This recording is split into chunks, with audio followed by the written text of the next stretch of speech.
This is a Hope 1032 podcast. Good morning. All this week, we're talking about the two foundations you can build your life on. And we're reading a story that Jesus told, really a word picture that Jesus gave his followers that has such powerful application to our lives. I want to read it to you again now. Sometimes when I read this, it makes me think of the story of the three little pigs and the wolf blowing on their house and it falling down. But it's a little bit different than that. So listen. Jesus said, "Everyone then who hears these words of mine and does them will be like a wise man who built his house on the rock. And the rain fell, and the floods came, and the winds blew and beat on that house. But it did not fall because it has been founded on the rock. And everyone who hears these words of mine and does not act on them will be like a foolish man who built his house on the sand. And the rain fell, and the floods came, and the winds blew and beat against that house, and it fell, and great was the fall of it." Well, let's think about this. Two foundations. The good foundation is acting on God's word. Acting on God's word. You see what Jesus said? Everyone who hears these words of mine and acts on them will be like a wise man who built his house on the rock. Now, knowing God's word is not a solid foundation against the storms of life. There are so many people who go to church all the time. They like to listen to good teaching of the Bible. They like to do Bible study. They like to talk about what they're learning or have theological discussions with their friends. All of these things. And yet they are not building their lives on a solid foundation because they're not acting on what they're listening to. They're not saying yes to God. They haven't come to God and said, "I trust you.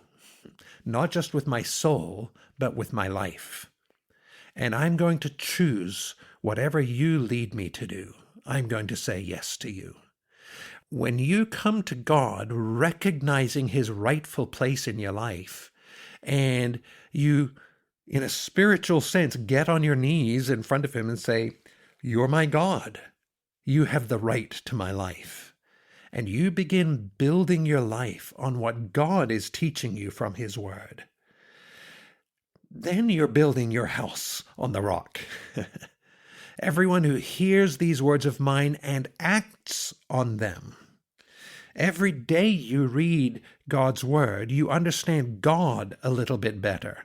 And as you act on what you read or what you hear taught, those principles from God's word go down deep into your life and become a foundation for you.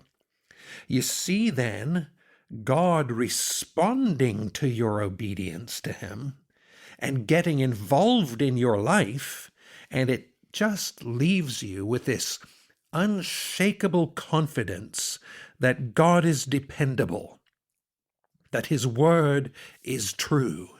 And that foundation is like a rock in your life. And the more you build up that experience of the truth of God's word, the stronger your foundation is when the storms of life come. And let me tell you, they will come. They will come. I remember going to the doctor quite a few years ago just for a free skin check before a trip that I had to America. My first time I'd ever gone for a skin check. And the doctor looked over my whole body carefully, even through my hair, and all over. I'm down to my undies, and he's looking over my body. The last place he looked was my back. And he's working his way down my back. And then suddenly there was a long pause.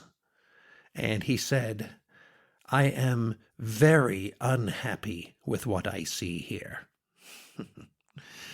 And he said, "You have a very significant melanoma on your back."